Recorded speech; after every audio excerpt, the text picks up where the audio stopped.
নবীজির তরিকায় কাজ করতে গেলে এখনো মাঝে মাঝে গালি খাওয়া লাগে না? আমরা ভালো কথা বলি, আমরা নাকি দেশাদ্রোহী, আমরা নাকি স্বাধীনতা বিরোধী। আমি তো গত 7-8 বছর এই এলাকায় আসতেও পারি নাই। যেখানে দাওয়াত দেয় থানায় আমার নামে অভিযোগ যায় আমি নাকি স্বাধীনতা বিরোধী, স্বাধীনতা বিরোধী বক্তব্য দেই। যারা স্বাধীনতার চেতনা বিক্রি করে গোটা দেশটাকে চেটে পুটে খেয়ে ফেললো, ওরাই হলো সত্যিকারের স্বাধীনতা বিরোধী। আমরা সত্য কথা বললে আমাদেরকে বলে আমরা নাকি পাকিস্তানের দূষণ, আমরা নাকি পাকিস্তানি রাজাকার। আমরা যারা অতীতে সত্য কথা বলেছি এখনো বলছি, আমরা দেশের দুঃসময়ে কেউ কি পাকিস্তান গিয়েছি? বলেন গিয়েছি? আমাদেরকে যারা পাকিস্তানি রাজাকার বলে ওরা হলো ভারতীয় রাজাকার। এজন্য দেখেন, আমরা দেশের দুঃসময়ে বাংলাদেশে ছিলাম, আমাদের লোকেরা বাংলাদেশে থেকেছে, জেলে গিয়েছে, শহীদ হয়েছে, বাংলাদেশ ছাড়ে নাই। আর ভারতীয় রাজাকারেরা দেশের দুঃসময়ে দেশ ছেড়ে ভারতে পালিয়েছে।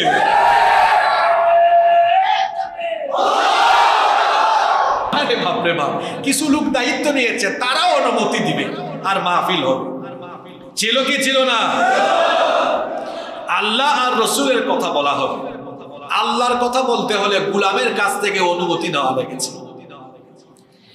যে সকল লোকেরা কোরআনের মাহফিল করতে গিয়ে মানুষদেরকে কষ্ট দিয়েছে, পাবলিক থানায় যাইতে যাইতে জুতার তলা ক্ষয় হয়ে গেছে, এরকম করে যারা কষ্ট দিয়েছে, আজ তারা কোথায়? কোন গর্তে যে গিয়ে লুকিয়েছে কেউ জানে না। ঠিক কিনা বলেন? বেশি বাড়াবাড়ির ফলাফল ভালো হয় না, বেশি বাড়াবাড়ির ফলাফল ভালো হয় না। এই দেশ, এই জমিনটাই তো আল্লাহ। এই জমিনটা কার? আল্লাহর জমিনে আল্লাহর কোরআনের কথা বলা যারা বন্ধ করে দিতে চেয়েছিল, আজ আল্লাহ তাদের সবকিছু বন্ধ করে দিয়েছে। আওয়াজ বন্ধ। কে আছে সাহস করে? তারা যে দল করত সেই দলের নাম সাহস করে এখন বলার মতো ক্ষমতাও তারা হারিয়ে ফেলছে। এই শাস্তি কার? শাস্তিটা কার? বেশি বাড়াবাড়ি হয়ে গিয়েছে, বেশি বাড়াবাড়ি হয়ে গিয়েছে। এত বাড়াবাড়ি ভালো। এখন তাদের দলের নাম গালি হয়ে গেছে। মানুষ গালি দে, তুই মানুষ না, তুই। বাকিটা আপনারাই জানেন। হয়েছে কি হয় নাই? নবী করিম সাল্লাল্লাহু আলাইহি ওয়াসাল্লামকে আল্লাহ তাআলা নবুয়ত এবং রিসালাতের সত্যতা হিসেবে যত মুআজিজা দিয়েছেন তার মধ্যে শ্রেষ্ঠ মুআজিজা হচ্ছে আল কোরআন। আমার নবীর অসংখ্য মুআজিজা আছে না নাই? আমার নবীকে আল্লাহ এমন মুআজিজা দিয়েছেন, আমার নবীর হাতের আঙ্গুলের ইশারায় আকাশের চাঁদ 2 টুকরা হয়েছে। আমার নবী যখন হেসেছেন, তার দাঁত যখন অল্প একটু বের হয়েছে, অন্ধকার রাতে নবীজির মুচকি হাসিতে অল্প একটু দাঁত যখন দেখা গিয়েছে, তাতেই অন্ধকারাচ্ছন্ন পথ আলোকিত হয়েছে। আমার নবীর মুআজিজা এমন, পাথর আমার নবীকে, গাছ আমার নবীকে সালাম দিয়েছে। সুবহানাল্লাহ পড়বেন না? আমার নবী হেঁটে গিয়েছেন, আকাশের মেঘমালা আমার নবীকে ছায়া দিয়েছে। সুবহানাল্লাহ। নবীজির মুআজিজা নিয়ে আলোচনা করলে আমাদের কয়েকদিন লাগবে। যত মুআজিজা আল্লাহ দিয়েছেন তার মধ্যে শ্রেষ্ঠ মুআজিজা হচ্ছে কোরআন। কোরআনে কারীম নবীজির উপরে নাজিল হলো। আমরা জানি প্রথম 5টি আয়াত নাজিল হয়েছে কোন সূরার? সূরা আলাক। ইকরা বিসমি রাব্বিকাল্লাযী খালাক। এখান থেকে আল্লামাল ইনসানা মা লাম। নবীজির কাছে যখনই কোনো আয়াত বা সূরা নাজিল হতো, সঙ্গে সঙ্গে নবীজি তা মানুষের সামনে তিলাওয়াত করে শোনাতেন। হঠাৎ করে নবীজি পাবলিকের সামনে আসেন না, নতুন কোনো সূরা বা আয়াত তিলাওয়াত করেন না। শুনতেছেন তো আপনারা? কিভাবে এই সূরাটি নাজিল হয়েছিল শুনেন। আল্লাহর নবীর কাছে যখন কোন আয়াত বা সূরা নাজিল হতো, নবীজি সঙ্গে সঙ্গে মানুষের সামনে তা তেলাওয়াত করে শোনাতেন। হঠাৎ করে কিছুদিনের জন্য ওহী নাজিল বন্ধ হয়ে গেল। জিবরিল নবীজির সাথে সাক্ষাৎ করেন না, জিবরিল আমিন আসেন না, আল্লাহর তরফ থেকে কোনো ওহীও নাজিল হয় না। আল্লাহর নবী পেরেশান হয়ে গেলেন, ফ্রাস্ট্রেট হয়ে গেলেন, হতাশাগ্রস্ত হয়ে বললেন, কেন আমার কাছে ওহী নাজিল হচ্ছে না? এইরকম অবস্থা কতদিন ছিল? তাফসিরে রাজির ভিতরে এসেছে, আল্লামা ইমাম ফখরুদ্দিন রাজি রাহিমাহুল্লাহ তিনি হাদিসের উদ্ধৃতি তার তাফসিরের ভিতরে এনেছেন। কেউ কেউ বলেছেন 12 দিন ওহী বন্ধ ছিল, কেউ কেউ বলেছেন 15 দিন, কেউ বলেছেন 25 দিন, কেউ বলেছেন 40 দিন, কেউ বলেছেন 45 দিন। এইটুকু সময় ওহী নাজিল বন্ধ ছিল। ওহী নাজিল যখন বন্ধ হয়ে গেল, আল্লাহর নবী তখন পেরেশান হয়ে গেলেন, আল্লাহর নবী হতাশাগ্রস্ত হয়ে পড়লেন। অন্যদিকে কাফির মুশরিকরা নবীজিকে নিয়ে ঠাট্টা করা আরম্ভ করলো, নবীজিকে নিয়ে তারা রীতিমতো ব্যঙ্গ করা আরম্ভ করলো। যেমন হাদিসের মধ্যে এসেছে, আবতা জিবরিল আলা রাসূলিল্লাহি, সকলেই পড়েন সাল্লাল্লাহু আলাইহি ওয়াসাল্লাম। রাসূলের কাছে জিবরিল আসা কয়েকদিনের জন্য বন্ধ হয়ে গেল। ফাকালাল মুশরিকুন, এমত অবস্থায় মুশরিকরা বলতে লাগলো, কদ বুদ্দিআ মুহাম্মদ, আমরা বলি সাল্লাল্লাহু আলাইহি ওয়াসাল্লাম। কাফিররা মুশরিকরা বলল, মুহাম্মদকে তার রব পরিত্যাগ করেছেন। শুধু তাই নয়, বুখারী এবং মুসলিম শরীফে হাদিস এসেছে, ইশতাকা রাসূলুল্লাহ সাল্লাল্লাহু আলাইহি ওয়াসাল্লাম ফালাম ইয়াকুম লাইলাতাইনি আও সালাসা। আল্লাহর নবী অসুস্থতার কারণে 2 রাত বা 3 রাত তাহাজ্জুদের নামাজের জন্য জেগে উঠতে পারেন নাই।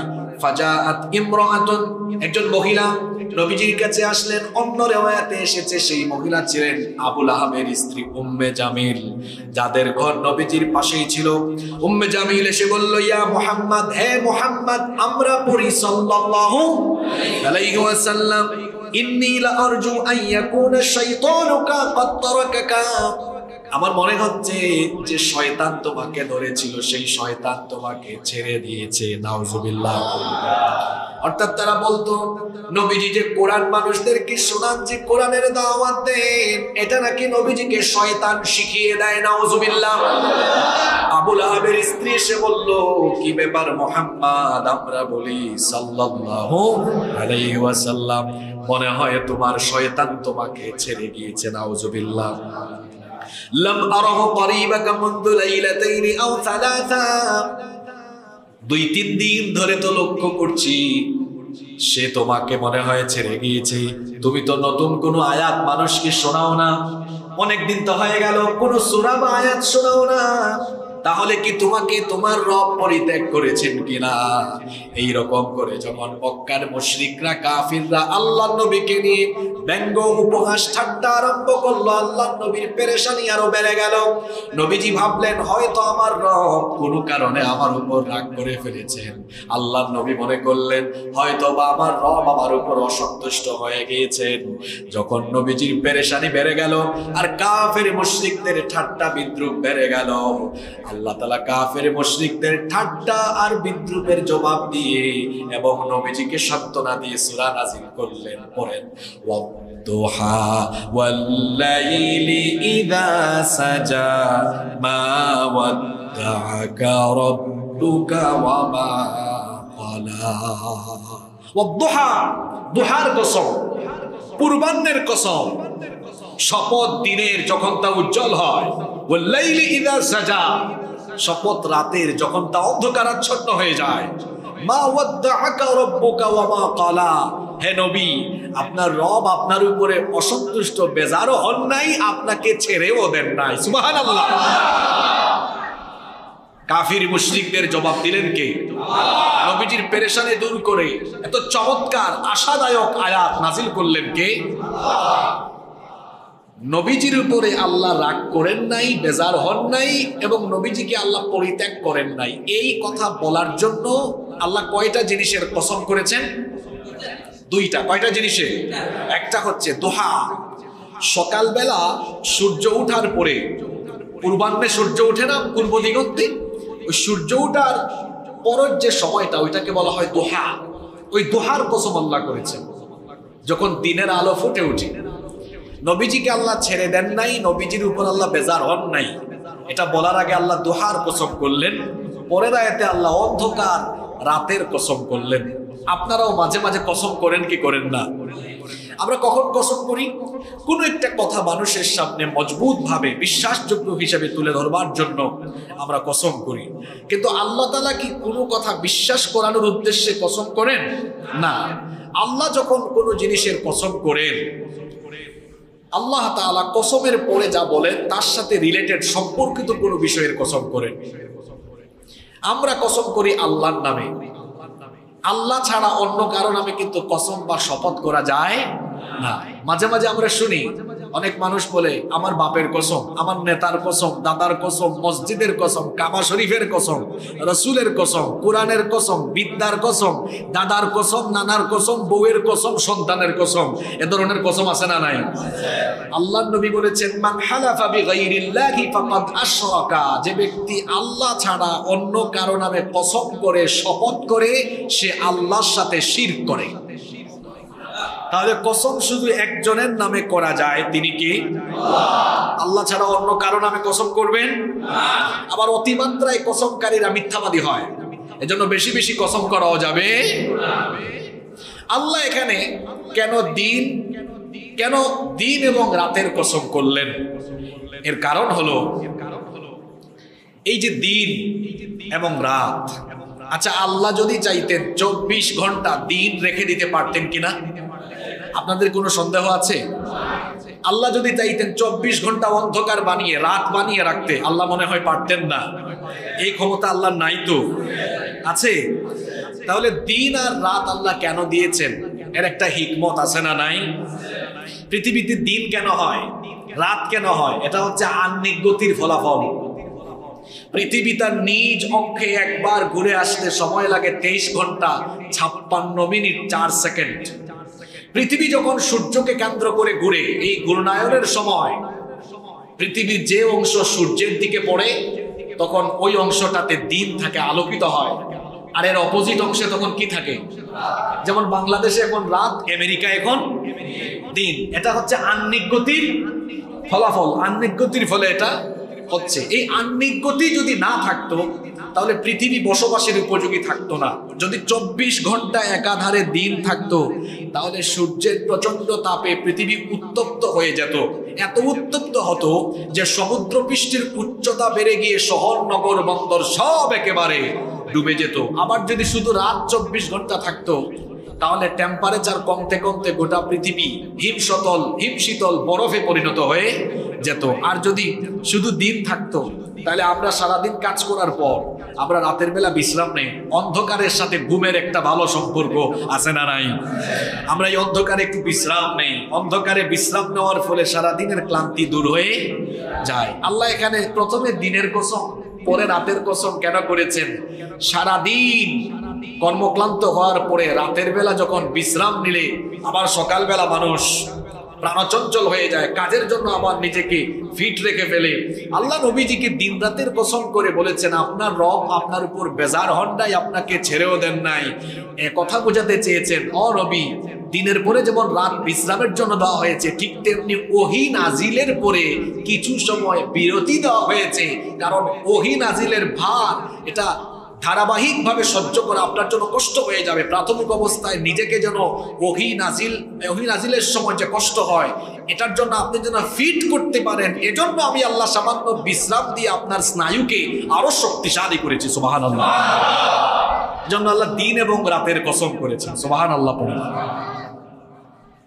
ওহী নাজিলের ভার আছে না নাই?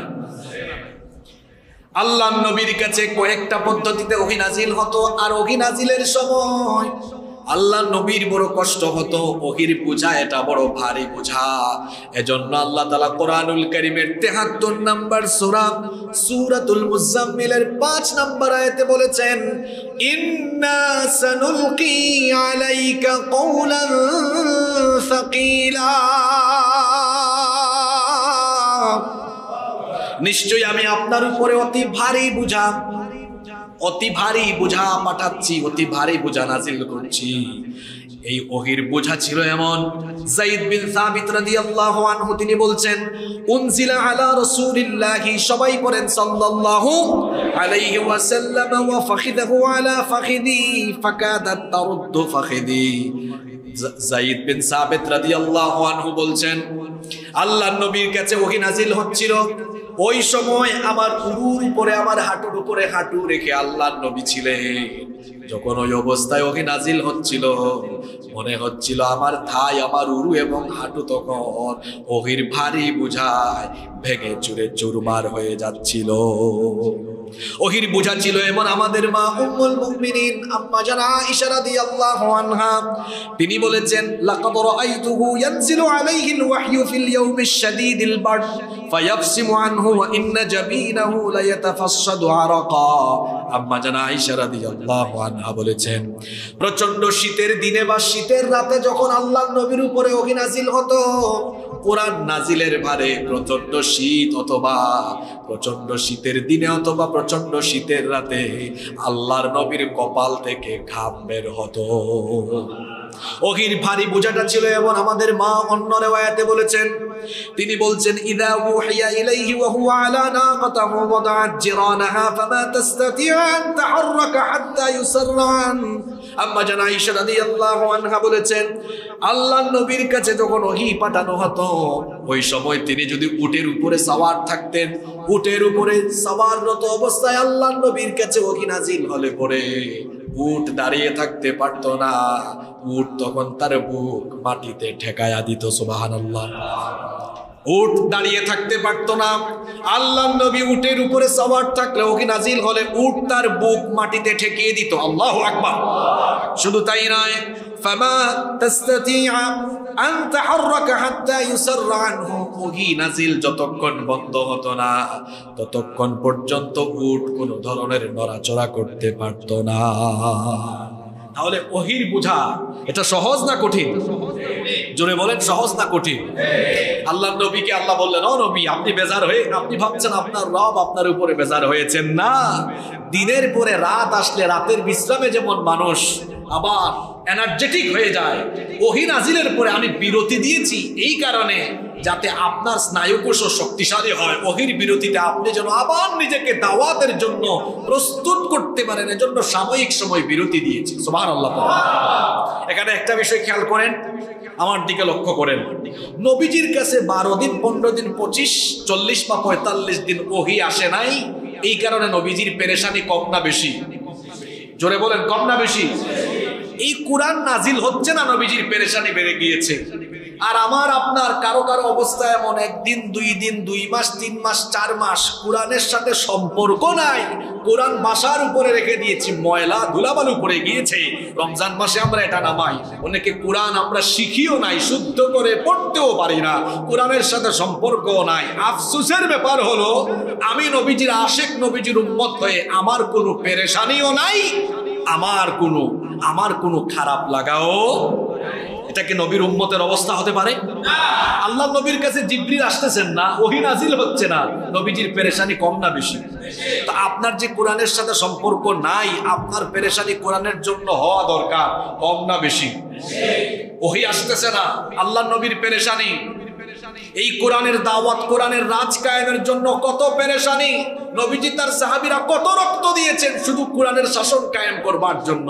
আর আমার দেশে কোরআনের শাসন নাই, আমার দেশে কোরআনের শাসনকে নিশ্চিত করার জন্য, কোরআনের বিজয়ের জন্য আমার আপনার কোনো আফসোস নাই, চেষ্টা নাই, সাধনা নাই। এটা আশিক রাসূলের বৈশিষ্ট্য হতে পারে না।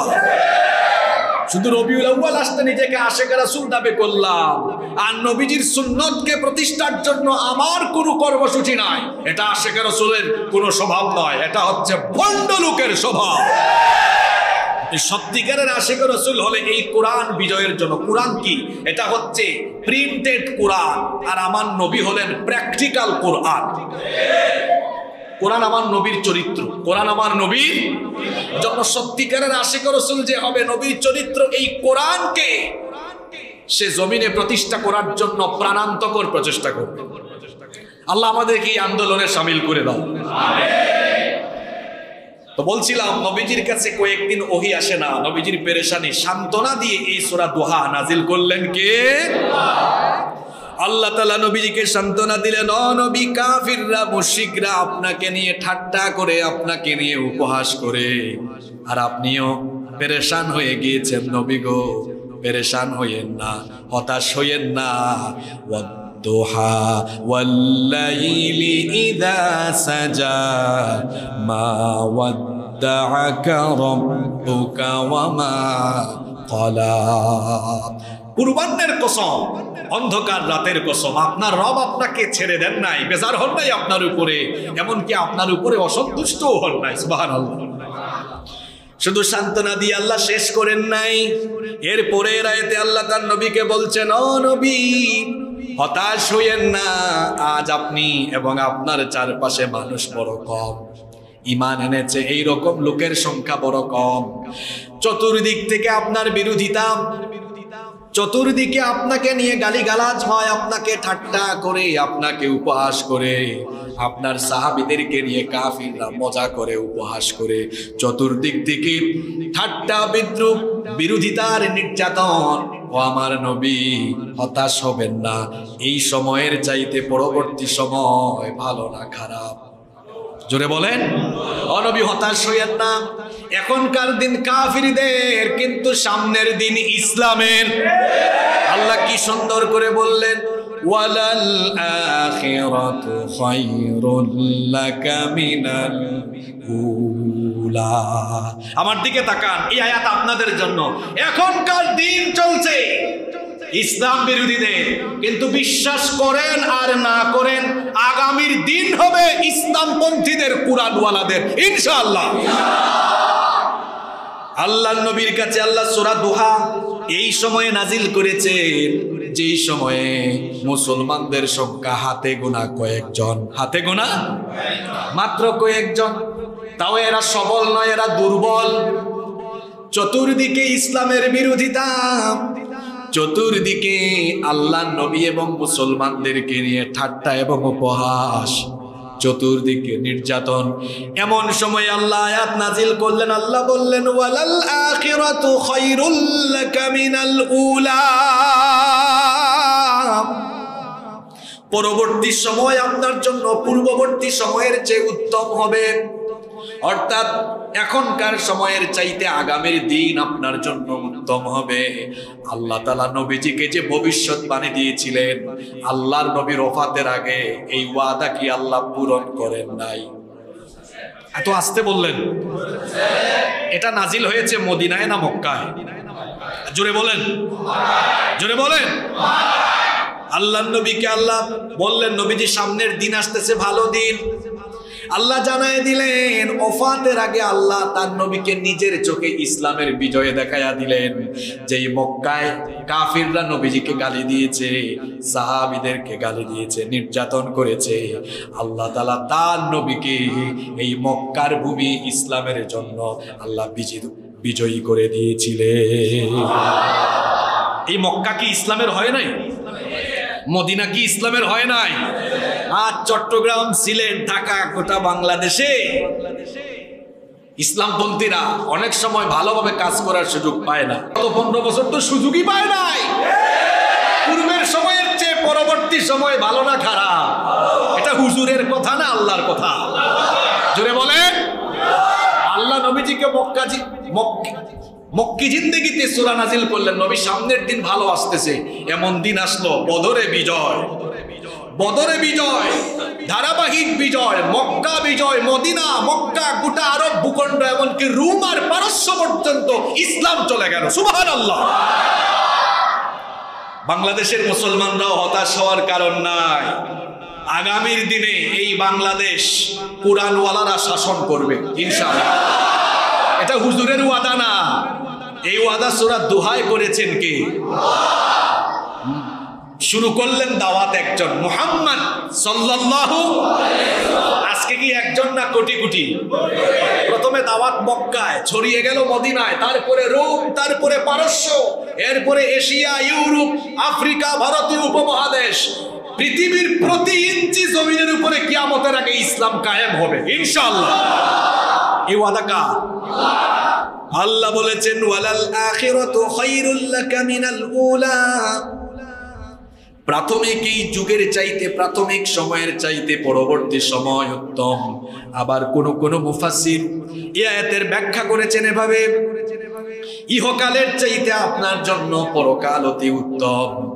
এরপরে আল্লাহ তাআলা পরের আয়াতে তার নবীকে বললেন, পড়েন আমার সঙ্গে যারা পারেন, ওয়ালা সাউফা ইউতিকা রাব্বুকা ফাতারদা, অচিরেই, খুব শীঘ্রই, খুব শীঘ্রই, তাড়াতাড়ি আপনার রব আপনাকে এত দিবেন আপনি সন্তুষ্ট হয়ে যাবেন।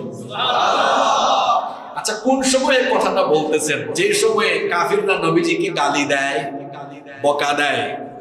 নবীজির তরিকায় কাজ করতে গেলে এখনো মাঝে মাঝে গালি খাওয়া লাগে না? আমরা ভালো কথা বলি, আমরা নাকি দেশাদ্রোহী, আমরা নাকি স্বাধীনতা বিরোধী।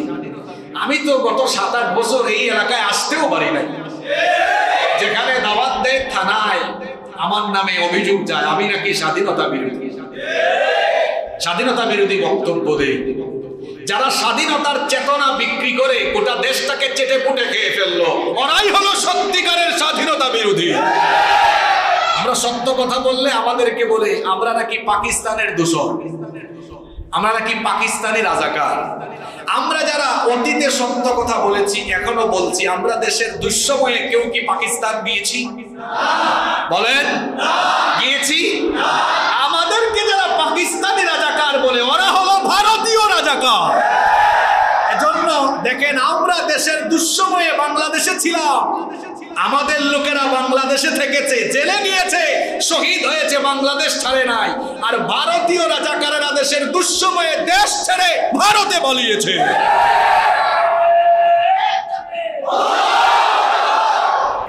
সম্মানিত মুসল্লিবৃন্দ, সম্মানিত ভাইরা, আল্লাহ তার নবীকে বলছেন ওয়ালা সাউফা ইউতিকা রাব্বুকা, আপনার রব খুব শীঘ্রই আপনাকে এত নেয়ামত দিবেন আপনি খুশির উপর খুশি হয়ে যাবেন। এই কথা আল্লাহ যেন আপনাদেরকেই বলছেন। আসলে আমাদের হারানোর কিছু, আল্লাহ বলছেন ওয়ালা সাউফা ইউতিকা রাব্বুকা ফাতারদা, ঈমানের পথে যারা আছো অচিরেই আল্লাহ তোমাদেরকে এত নিয়ামত দিবেন যা তোমরা ভাবতেও পারো নাই। সুবহানাল্লাহ বলবেন না? আল্লাহ তাআলা যে তার নবীজিকে দিবেন, আল্লাহ যে তার নবীজিকে ছেড়ে দেন নাই, এবার আল্লাহ তার নবীকে অতীত মনে করায় দিচ্ছেন। আপনারা শুনতেছেন তো? আমি কিন্তু বড় জোর আর 20-25 মিনিট কথা বলবো, কারণ 1 ঘন্টার বেশি বক্তব্য রাখলে মানুষের মনোযোগ থাকে। আপনারা সামনের 20-25 মিনিট আমাকে সময় দিতে পারবেন তো? আরো দামি কথা আসতেছে সামনে ইনশাআল্লাহ। আল্লাহ তার নবীকে বললেন, ও নবী, আমি আপনাকে পরিত্যাগ করিনি, আমি আপনার উপর বেজারও হইনি, বরং আপনাকে আমি নিয়ামত দিব, চিরে এত নিয়ামত দিব যা আপনি কল্পনাও করতে পারবেন। আল্লাহ কি দেন নাই? মক্কা মদিনা ইসলামের করে দিলেন, রোম পারস্য পর্যন্ত ইসলাম ছড়িয়ে গেল। শুধু তাই নয়, এখানে কোন মুফাসসির বলেছেন শুধু দুনিয়া নয়, আখিরাতেও আল্লাহ তার নবীজিকে সম্মান দিবেন, কম না বেশি? আমাদের নবীর সম্মান দুনিয়াতেও বেশি, আখিরাতেও সবার চাইতে। আমার নবীর সম্মান, আমার নবীর মর্যাদা এত বেশি, আমার নবী বলেছেন আনা সাইয়্যিদু ওয়ালাদি আদম ইয়াউমাল কিয়ামা, কিয়ামতের ময়দানে আল্লাহ তাআলা আমাকে গোটা মানব জাতির নেতা বানিয়ে দিবেন। শুধু তাই নয়, ইসরাফিলের সিংহার ফুৎকারে যখন পৃথিবী লন্ডভন্ড হয়ে কিয়ামত হয়ে যাবে, কবরগুলো যখন খুলে যাবে, ওয়া আনা আউয়ালু মান ইয়ানশাক্কু আনহুল কবর, সবার আগে আমাকে কবর থেকে উঠাবেন কে? আল্লাহ। শুধু তাই নয়, ওয়া আনা আউয়ালু শাফি' ওয়া আউয়ালু মুশাফফা, আমি হচ্ছি প্রথম সুপারিশকারী। কিয়ামতের দিন আমি শাফায়াত করব না যতক্ষণ আল্লাহ তাআলা বিচারের কার্যক্রম শুরু করবেন না ততক্ষণ। আমার নবীর মর্যাদা এত বেশি, কিয়ামতের দিন সর্বপ্রথম আমার নবীকে আল্লাহ কাউসার দান করবেন। সুবহানাল্লাহ। আমার নবীর সম্মান, আমার নবীর মর্যাদা এত বেশি, কিয়ামতের দিন আমার নবী সুপারিশ করার আগ পর্যন্ত অন্য কোন নবীকে আল্লাহ সুপারিশের অনুমতি দিবেন না। শুধু তাই নয়, আমার নবীর মর্যাদা এত বেশি, আল্লাহ নবী বলেছেন কিয়ামতের দিন আল্লাহ তাআলা আমাকে দিয়ে জান্নাত উদ্বোধন করাবেন। আমি জান্নাতের দরজার কাছে যাব না যতক্ষণ জান্নাতের দুয়ার খোলা হবে না ততক্ষণ। তাহলে আমার নবীর সম্মান মর্যাদা দুনিয়া আখিরাতে সবার চাইতে কম না বেশি? সেই নবীকে আল্লাহ বলছেন ওয়ালা সাউফা ইউতিকা রাব্বুকা ফাতারদা, শীঘ্রই আপনাকে এত বেশি দেওয়া হবে যাতে আপনি সন্তুষ্ট হয়ে যাবেন। নবী সামনেও দেওয়া হবে, অতীতেও তো আপনাকে দেওয়া হয়েছিল। কিভাবে অতীতেও আপনার রব আপনার উপরে মেহেরবানি হয়েছিলেন শুনেন। এবার আল্লাহ তার নবীজিকে মনে করে দিচ্ছেন, যারা পারেন আমার সঙ্গে পড়েন, আলাম ইয়াজিদকা ইয়াতীমান ফাআওয়া, আমি কি আপনাকে এতিম অবস্থায় পাইনি? এরপরে আমি কি আপনার সব রকমের আশ্রয়ের ব্যবস্থা করিনি? সুবহানাল্লাহ। আল্লাহ বলছেন ও নবী, আপনাকে তো জন্মের পর থেকেই ছাড়ি নাই, তখন থেকেই আমি আপনার সাথে ছিলাম, এখনো আছি। আলাম ইয়াজিদকা ইয়াতীমান ফাআওয়া, আমি কি আপনাকে এতিম অবস্থায় পাইনি, তারপরে আমি কি আপনাকে আশ্রয়ের ব্যবস্থা করিনি? নবীজি তো এতিম ছিলেন, এমন এতিম ছিলেন দুনিয়াতে আসার আগেই তিনি তার বাবাকে হারিয়েছেন, জন্মের আগেই তিনি তার পিতাকে হারালেন, পিতৃহারা এতিম হয়ে দুনিয়াতে আগমন করলেন। আল্লাহ নবী যখন দুনিয়াতে আসলেন, নবীজির দাদা আব্দুল মুত্তালিব নাম রাখলেন মুহাম্মদ সাল্লাল্লাহু। পৃথিবীতে এর আগে কখনো কারো নাম মুহাম্মদ রাখাই হয় নাই। সুবহানাল্লাহ। কত সুন্দর, কত চমৎকার একটি নাম। আল্লাহর নবীর জন্ম হলো এতিম অবস্থায় তিনি আসলেন। সেই যুগে আরবদের রীতি ছিল শহরের রোগবালাই থেকে সন্তানদেরকে হেফাজত করার জন্য তারা সন্তানদেরকে মরুভূমিতে বেদুইনদের কাছে পাঠিয়ে দিতেন। শুধু তাই নয়, তৎকালীন সময়ে বেদুইনদের ভাষা ছিল সবচাইতে শুদ্ধ, এজন্য বেদুইনদের তত্ত্বাবধানে সন্তানদেরকে পাঠানো হতো। শুধু তাই নয়, মরুভূমির আবহাওয়া হলো অত্যন্ত রুক্ষ আবহাওয়ায় যেন একটি সন্তান শক্তিশালী হয়ে বেড়ে ওঠে, সেজন্য তৎকালীন আরব লোকেরা সন্তানদেরকে ছোট্টবেলায় বেদুইন অঞ্চলে পাঠাতেন, মরুভূমি অঞ্চলে পাঠাতেন। রাসূলের জন্মের পরে, আল্লাহর নবীর জন্মের পরে নবীজির দাদা আব্দুল মুত্তালিব ধাত্রী মহিলাদের সন্ধান করছেন যাতে করে নবীজিকে মরুভূমিতে কোনো বেদুইন পরিবারে দেখা যায়।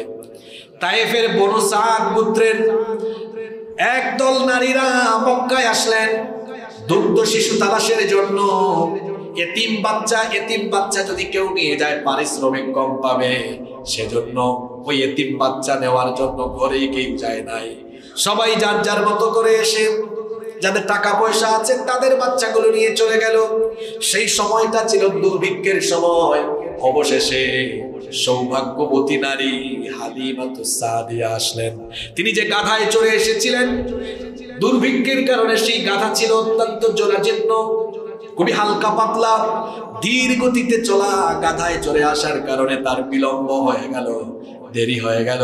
দেরি করে আসার কারণে দেখলেন নামি দামি বংশের সব পরিবারের লোকদের শিশুরা অন্যান্য নারীরা নিয়ে গিয়েছেন। তিনি হতাশ হয়ে গেলেন। এমন সময় আব্দুল মুত্তালিব হালিমাতুস সাদিয়াকে লক্ষ্য করে বললেন, আমার ঘরে একটা এতিম বাচ্চা আছে, টাকা পয়সা বেশি দেওয়া যাবে না, যদি তোমাদের ভালো লাগে তাহলে পছন্দ হলে নিয়ে যেতে পারো। ভাগ্যবতী সৌভাগ্যবতী নারী হালিমাতুস সাদিয়া তিনি তার হাজবেন্ডের সাথে পরামর্শ করলেন, আমরা তো দেরি করে এসেছি, কোনো বাচ্চা নাই, যেহেতু কাউকেই পাই নাই, একটা এতিম বাচ্চা আছে, যাই অন্তত এটা নিয়ে যাই, পয়সা করে যা পাইলাম তো পাইলাম। তার হাজবেন্ড সম্মতি দিলেন। অবশেষে সৌভাগ্যবতী নারী হালিমাতুস সাদিয়া যখন মা আমেনার ঘরে ঢুকলেন। ঢোকার পরে যখন ছোট্ট নবীজিকে দেখলেন, দেখার পরে তিনি বললেন, আমি আমার জীবদ্দশায় এত সুন্দর চেহারার অধিকারী কোনো বাচ্চাকে দেখি নাই। আমি আমার কুলে যখন শিশু মুহাম্মদুর রাসূলুল্লাহ সাল্লাল্লাহু আলাইহি ওয়াসাল্লামকে নিলাম, আমার কাছে তখন মনে হলো, অনুভূতিটা এমন ভাবে প্রকাশ পেল, আমার কাছে মনে হলো যেন আকাশের চাঁদ আমার কোলে চলে এসেছে। চেহারার দিকে তাকিয়ে তিনি আনন্দে আত্মহারা হয়ে গেলেন। সকল নবীদেরকে চেহারায় একটা মায়া, চেহারার একটা সৌন্দর্য তিনি দিয়েছেন। জুড়ে বলেন তিনি কে? সবচাইতে সুন্দর ছিলেন আমার নবী ইউসুফ আলাইহিস সালামকে আল্লাহ দুনিয়ার অর্ধেক সৌন্দর্য দিয়েছেন, আর দুনিয়ার সকল সৌন্দর্য আল্লাহ আমার নবীকে দান করে দিয়েছে। ইউসুফ নবী পেয়েছেন অর্ধেক, আর আমার নবী পেয়েছেন ফুল ফুল। এজন্য আমাদের মা বলেছেন, ইউসুফ নবীকে দেখে যে নারীরা হাতের আঙ্গুল কেটেছে, এই মিশরের নারীরা যদি আমার নবীকে একবার দেখতো, তাহলে আঙ্গুল নয়, আমার নবীকে দেখে পাগল পারা হয়ে কলিজাটা কেটে ফেলতো। হালিমাতুস সাদিয়া শিশু নবীজিকে নিয়ে রওনা করলেন। আজব ব্যাপার, আসার সময় যে গাধা ধীর গতিতে এসেছিল, এবার শিশু নবীজিকে নিয়ে সেই গাধার উপরে সওয়ার হওয়ার পরে দেখা গেল অন্যান্য সকল গাধাগুলোকে পেছনে ফেলে হালিমাতুস সাদিয়ার গাধা সবার আগে ছুটে চলতে লাগলো। লোকেরা জিজ্ঞেস করলো, আচ্ছা হালিমা, তুমি তো এই গাধায় চড়ে এসেছিলে, তাহলে এটার স্পিড, গতি হঠাৎ করে বেড়ে গেল কেন? হালিমাতুস সাদিয়া বললেন, গতি কেন বেড়েছে সেটা আমি জানি না, কিন্তু আমার কুলে যেটা এসেছে মনে হচ্ছে গোটা দুনিয়ার বরকত হয়তো আমার কাছে চলে এসেছে। দুর্ভিক্ষের কারণে হালিমাতুস সাদিয়া বলছেন, আমার শিশু সন্তানগুলো আমার বুকের দুধ ঠিক মতো পেত না। আজীব ব্যাপার, বাড়ি যাওয়ার পরে লক্ষ্য করলাম আমার সিনা, আমার বুকে দুধ পরিপূর্ণ হয়ে গেল। আমার হাজবেন্ড আমাকে বললেন, আমাদের যে উটনিগুলো দুধ দিত না, সেগুলো অলান পর্যন্ত দুধে পরিপূর্ণ হয়ে গেল। আমাদের ঘরে এমন বরকত নেমে আসলো, আমাদের খেজুর গাছের ফলন বেড়ে গেল, আমাদের সকল ধরনের ফসলের ক্ষেতে বরকত বেড়ে গেল। আমরা বুঝতে পারলাম এই শিশুর কারণে আল্লাহ আমাদেরকে বরকত দান করেছে। আল্লাহ বলছেন, আলাম ইয়াজিদকা ইয়াতীমান ফাআওয়া, ও নবী, এতিম অবস্থায় পেয়ে আমি কি আপনাকে এভাবে আশ্রয় দেইনি? বাবা চলে গেলেন, এরপরে কিভাবে আশ্রয়ের ব্যবস্থা করলাম? একটা ভালো গোত্রের, সম্ভ্রান্ত গোত্রের একজন সম্ভ্রান্ত নারীর তত্ত্বাবধানে আমি আপনাকে লালন পালন করালাম। এরপরে আবার যখন মায়ের কোলে ফিরে আসলেন 6 বছর বয়সে, আল্লাহর নবী তার মাকেও হারিয়ে ফেললেন। আগে ছিলেন বাপের এতিম, এখন হয়ে গেলেন মার এতিম। বাপও নাই, মাও নাই, আমার নবী এতিম হয়ে গেলেন। এরপরে নবীজিকে তার চাচার তত্ত্বাবধানে রেখে দেওয়া হলো, তার দাদার তত্ত্বাবধানে রেখে দেওয়া হলো। 8 বছর বয়সে দাদা আব্দুল মুত্তালিব মারা গেলেন। এরপরে তিনি চাচা আবু তালিবের আশ্রয়ে চলে গেলেন। আবু তালিবের আশ্রয়ে তিনি দীর্ঘ সময় পর্যন্ত ছিলেন। মক্কার কাফিররা যখন নবীজির বিরোধিতা করেছে, তখনও আবু তালেব আল্লাহর নবীকে শেল্টার দিয়েছেন। সুবহানাল্লাহ। আল্লাহ তাআলা তার নবীকে বলছেন, ও নবী, এইভাবে করে এতিম অবস্থায় আমি কি আপনাকে আশ্রয় দেইনি? আমি কি আপনার আশ্রয়ের ব্যবস্থা করিনি? সুতরাং কেন আপনি হতাশ হচ্ছেন? আগেও আপনার সাথে ছিলাম, এখনো আপনার সাথে আছি না নাই? জোরে বলেন। এরপরে আল্লাহ তাআলা তার নবীকে বলছেন, শুধু তাই নয়, ওয়াওয়াজাদাকা দাল্লান ফাহাদা, আমি আপনাকে পথহারা পেয়েছিলাম। এখানে দল্লান মানে গুমরা বা পথভ্রষ্ট নয়। নবীজি কি গুমরা ছিলেন? নাউজুবিল্লাহ মিন যালিক। মক্কার মুশরিকরা অনেকে মূর্তি পূজা করেছে, শিরক করেছে, কিন্তু আল্লাহর নবী এক মুহূর্তের জন্য তাদের সাথে কোনো শিরকি কর্মকাণ্ডে শামিল হন। আমার নবীকে হেফাজত করেছেন কে? আল্লাহ। মুফাসসিরিনে কিরাম দল্লান শব্দের ব্যাখ্যা করেছেন পথহারা, অর্থাৎ এমন একটি সমাজ ব্যবস্থায় আমি আপনাকে পাঠিয়েছিলাম যেখানে বহু পথের বহু মতের মানুষ ছিল। কোনটা সঠিক পথ এটা আমি আপনাকে চিনিয়েছি। যেমন আল্লাহ তাআলা কোরআনুল কারীমের 42 নম্বর সূরা সূরাতুশ শূরা এর 52 নম্বর আয়াতে বলছেন, মা কুনতা তাদরি মাল কিতাবু ওয়ালাল ঈমান।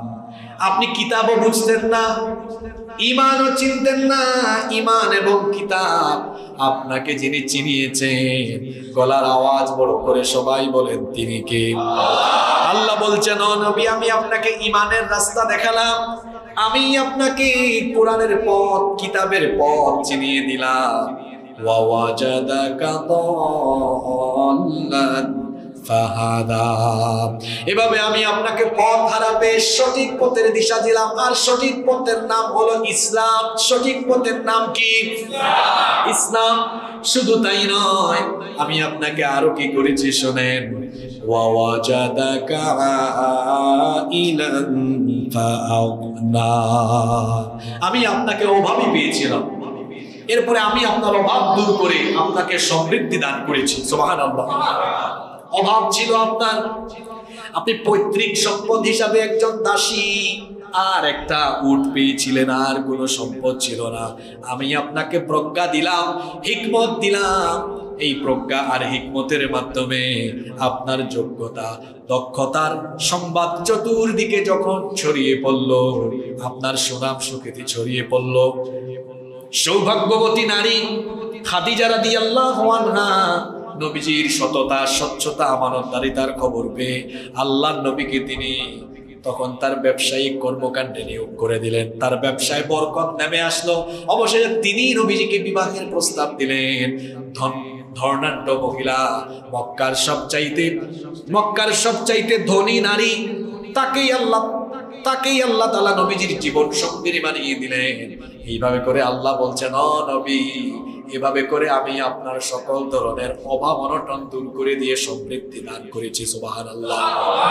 আপনি এতিম ছিলেন, এজন্য এবার আপনার প্রতি আমার আদেশ হলো, ফাআম্মাল ইয়াতীমা ফালা তাকহার।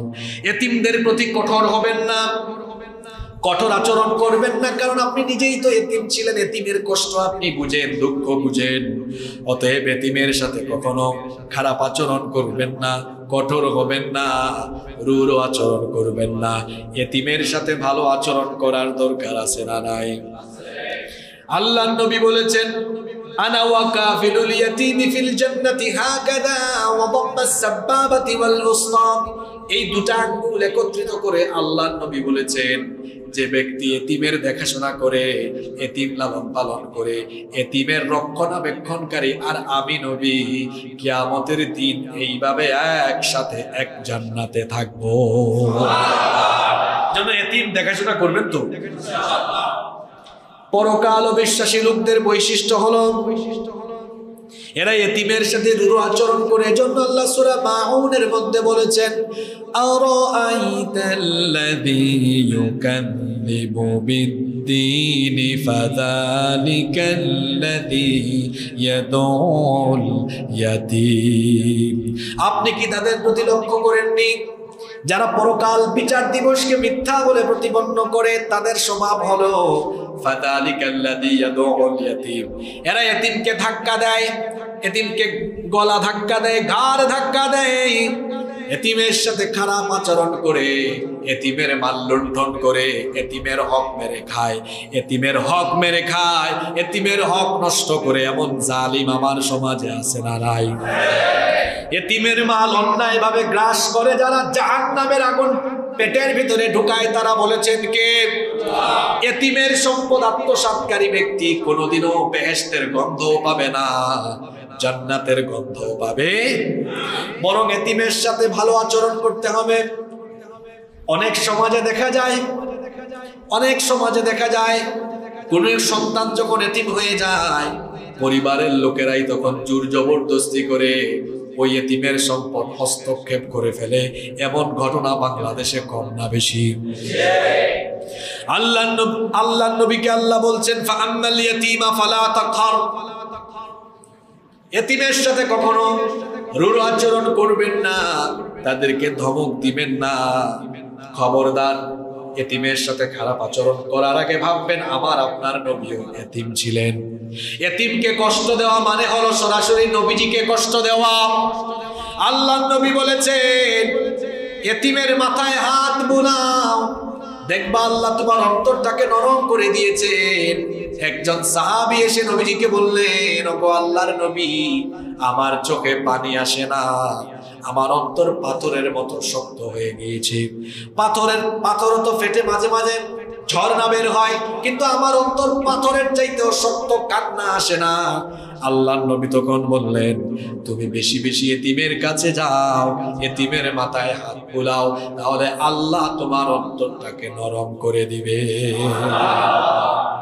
এতিমের কাছে যাবেন, দেখবেন এতিমের বাবা নাই, এতিমের মাও নাই। আপনাকে আপনার বাবা মা মুখে তুলে খাওয়ায়, আপনার বাবা মা নিয়ে আপনাকে স্কুলে দেয়, কলেজে দেয়, আপনার বাবা মা আপনাকে কত আদর করে, মা রান্না করে খাওয়ায়, কিন্তু এতিমের কেউ নাই যে তাকে রান্না করে খাওয়াবে।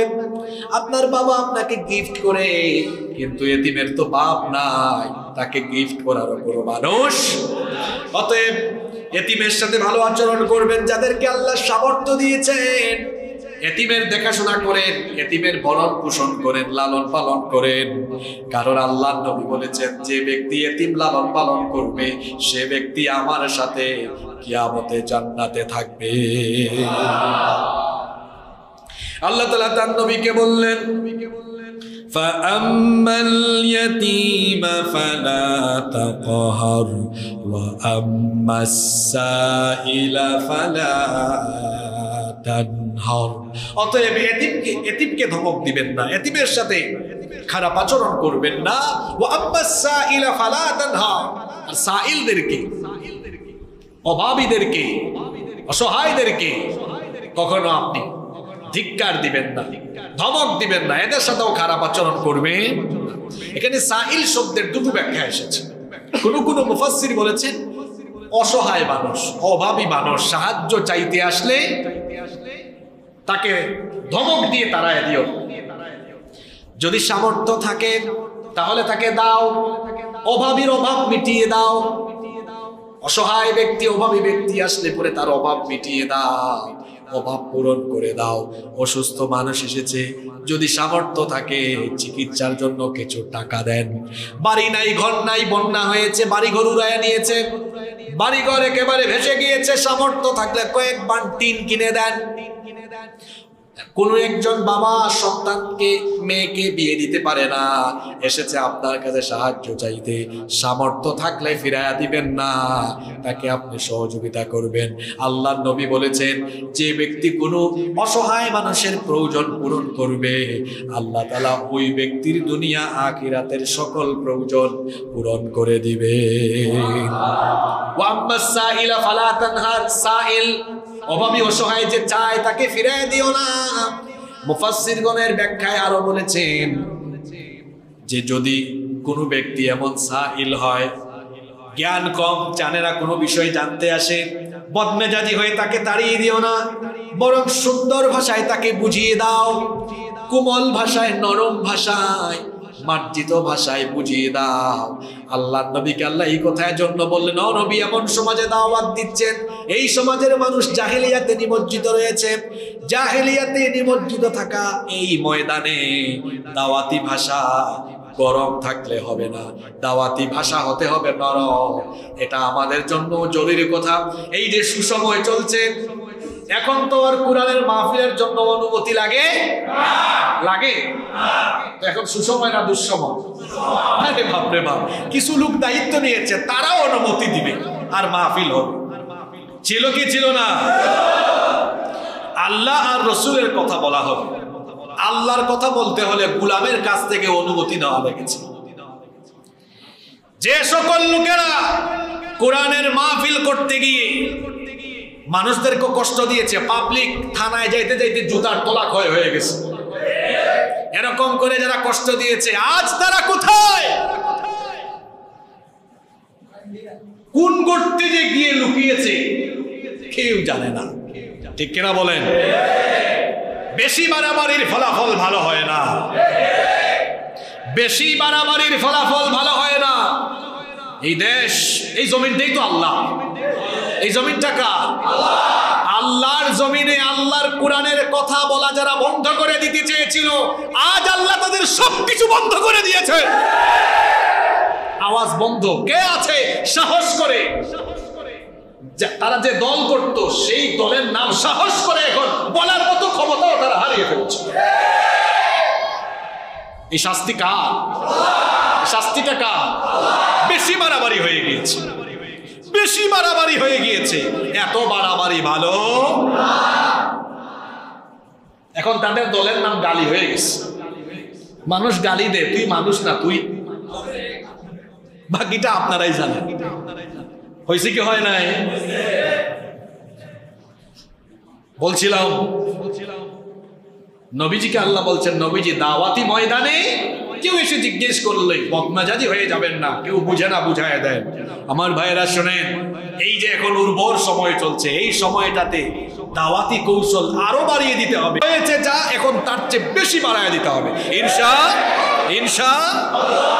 সব জায়গায় খালি ঠিক ঠিক বলে চিল্লানি মারিয়েন না, মাঝে মাঝে ইনশাআল্লাহ বলা। আমরা যেটা সামনে করব সেটা তো অবশ্যই বলবো ইনশাআল্লাহ। আল্লাহ বললেন এতিমের সাথে রূঢ় আচরণ করবেন না, অভাবীদেরকে তাড়িয়ে দিবেন না। শুনেন, আমাদের মধ্যে অনেক মানুষ আছে সামর্থ্য থাকা সত্ত্বেও অভাবী অসহায়কে অনেক সময় সাহায্য করে না। এমন কিপটা স্বভাবের মানুষ আমাদের সমাজে আছে না নাই? ধন সম্পদ থাকলে মনে করবেন না ওইটা আপনার, আপনার সম্পদের ভেতরে অভাবী অসহায়দের হক রেখে দিয়েছেন কে? এজন্য আল্লাহ বলেছেন ওয়াফি আমওয়ালিহিম হাক্কুল লিসসাইলি ওয়াল মাহরুম।